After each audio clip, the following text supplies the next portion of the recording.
अस्सलाम वालेकुम दोस्तों। आज का लतीफ़ा, मियाँ बीवी में झगड़ा हो गया। बीवी अपनी माँ को फ़ोन करते हुए बोली, अम्मी मेरा उनसे झगड़ा हो गया है और मैं 2-3 महीनों के लिए आपके पास आ रही हूँ। माँ ने जवाब दिया, झगड़ा उस कमबख्त ने किया है, सज़ा भी उसी को मिलनी चाहिए। तो रुक, मैं आती हूँ तेरे घर 3-4 महीनों के लिए। एक मॉडर्न फकीर ने मालिक को चौथे फ्लोर से नीचे बुलवाया और कहा, अल्लाह के नाम पर खैरात दीजिए। मालिक ने कहा, आइए मेरे साथ। चौथे फ्लोर पर पहुंचकर दरवाज़ा खोलते हुए कहा, बाबा माफ़ कीजिए। कल दोपहर को बीवी मैके गई। शौहर उस वक्त काम पर था। जब घर पहुंचा तो ये नोट टीवी पर चस्पा मिला, अम्मी के घर जा रही हूँ बच्चों को लेकर। नीचे की बातों पर एहतियात से अमल करना। नंबर 1, दोस्तों को घर बुलाकर कबाड़ खाना मत बना देना। पिछली बार भी छत बहुत गंदी मिली थी। नंबर 2, खाना घर में बना लेना या होटल से खाकर आ जाना। बाहर से ला कर किसी को घर में मत खिलाना। पिछली बार सोफे के नीचे 4 पिज़्ज़ों का बिल मिला था। नंबर 3, चश्मा ड्रेसिंग टेबल के पास रखना। पिछली बार फ्रिज में मिला था। नंबर 4, काम वाली की तनख्वाह दे चुकी हूँ, बिला वजह एहसान जताने की ज़रूरत नहीं। नंबर 5, सुबह सुबह उठकर पड़ोसन को जगह जगह के अखबार आया कि नहीं ये कहने की ज़रूरत नहीं है। हमारा अखबार और अखबार वाला उनसे मुख्तलिफ है और दूध वाला और धोबी भी। नंबर 6, तुम्हारे बनियान अलमारी के नीचे के खानों में है और बच्चों की ऊपर के खाने में रखी होती हैं। पिछली बार की तरह बच्चों की पहन के मत चले जाना। नंबर 7, तुम्हारी सारी रिपोर्टें नॉर्मल हैं, बार बार उस लेडी डॉक्टर के पास जाने की ज़रूरत नहीं है। नंबर 8, मेरी बहन और भाभी की सालगिरह गुज़िश्ता माह ही हो गई है, रात को फ़ोन करके उनको विश करने की कोई ज़रूरत नहीं है। नंबर 9, वाईफाई का पासवर्ड तब्दील कर दिया है, जल्दी सो जाना। नंबर 10, ज़्यादा खुश होने और इतराने की ज़रूरत नहीं है, क्योंकि मेरी सारी सहेलियां भी अपने अपने मैके जाने वाली हैं। नंबर 11, शक्कर पत्ती काफ़ी मांगने के बहाने उस कलमोही पड़ोसन के घर बार बार जाने की ज़रूरत नहीं है।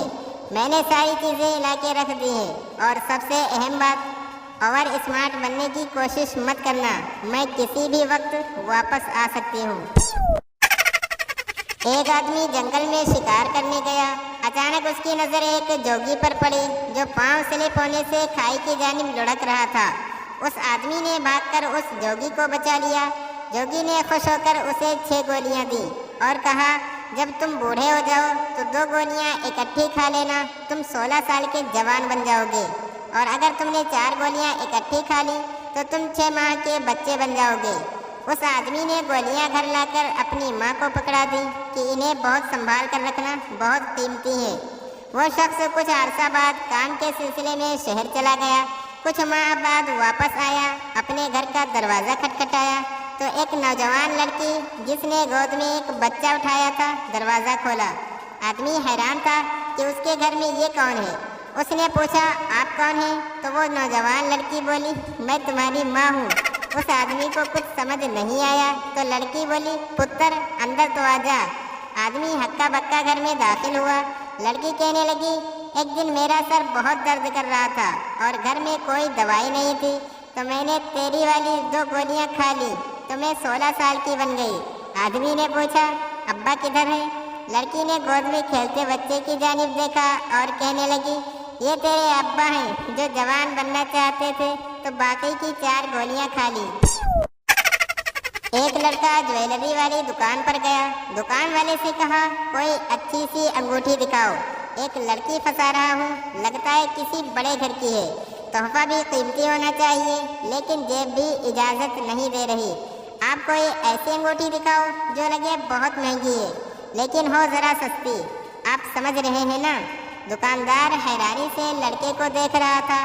फिर उसने कुछ अच्छी ली लेकिन मुनासिब कीमत वाली अंगूठियाँ दिखाई। काफ़ी देर के बाद लड़के ने 2 अंगूठियाँ पसंद की। दुकानदार पहली बार बोला, और ये दूसरी वाली किसके लिए?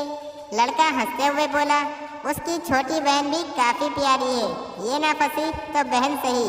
पैसे देकर लड़के के घर गया। اس نے کھانے پہ کافی اہتمام کر رکھا تھا۔ لڑکی کی ماں بھی بہت اچھی طرح ملی۔ ابھی باتیں ہو رہی تھی کہ بیل بجی۔ چھوٹی بہن دروازہ کھولنے گئی، واپس آ کر بتایا پاپا بھی آ گئے ہیں۔ آنے والے کو دیکھ کر لڑکا جلدی سے اپنی پلیٹ پہ جھک گیا۔ لڑکی نے کہا تم اتنے شرمیلے بھی ہو، پہلے کیوں نہیں بتایا؟ لڑکے نے کھانا چھوڑ کر باہر کی طرف دوڑ لگا دی اور بولا تو نے کب بتایا تھا کہ تیرے باپ کی جویلری شاپ ہے؟ پپو، جس دن میں نے اپنی شادی کا اعلان کر دیا نا تو واٹس ایپ پہ خودکشیاں ہوں گی، خودکشیاں۔ پپو، کہتے ہیں شادی کرو گے تو پتہ چل جائے گا، اب شادی کراتے نہیں تو کیسے پتہ چلے گا؟ اگر پہلی بیوی شک کرے تو اس کے شک کو حقیقت میں بدل دو اور دوسری شادی کر لو، پھر دوسری سے پوچھو تجھے بھی کوئی شک ہے؟ شادی کے بعد لڑکیوں کی سوچ، شکر ہے شادی ہو گئی، اب میں اپنے شوہر کے ساتھ روزانہ آؤٹنگ پر جاؤں گی، مزہ آئے گا۔ اور یہ لڑکے، شکر ہے سنت پوری ہو گئی، اب پوری جان لگا کر امت مسلمہ میں اضافہ کروں گا۔ آپ کو پتہ ہے شادی وہ زخم ہے جس پر ہلدی پہلے لگائی جاتی ہے۔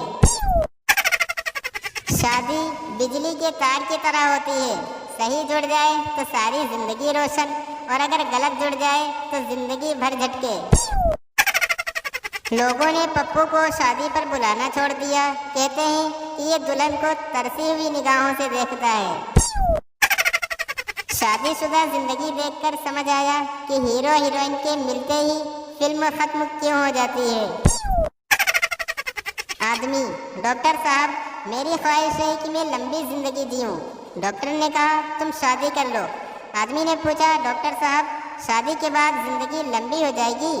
ڈاکٹر نے کہا نہیں، تمہاری یہ خواہش ختم ہو جائے گی۔ پپو نے اردو کے اتنے اچھے جملے بنائے لیکن استاد نے پھر بھی فیل کر دیا۔ جملے یہ تھے، کار گزاری۔ پپو نے لکھا کار کے مالک نے پل پر سے کار گزاری۔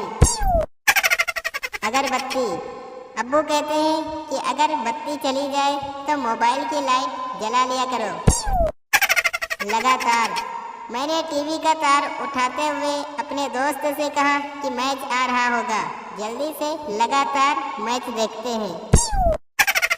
بھائی چارہ، میں نے دودھ والے سے پوچھا کہ دودھ کیوں مہنگا ہو گیا تو کہنے لگا کہ او بھائی چارہ جو مہنگا ہو گیا۔ آسیب، امی نے کہا کہ بیٹا آسیب کھا لے۔ دستک، مجھے دستک گنتی یاد ہو گئی۔ اتفاق، میں اتفاق سے اپنی سالگرہ والے دن پیدا ہوا تھا۔ سبسکرائب کیجیے ہمارے یوٹیوب چینل کو، اسی طرح کی مزیدار ویڈیوز دیکھنے کے لیے شکریہ۔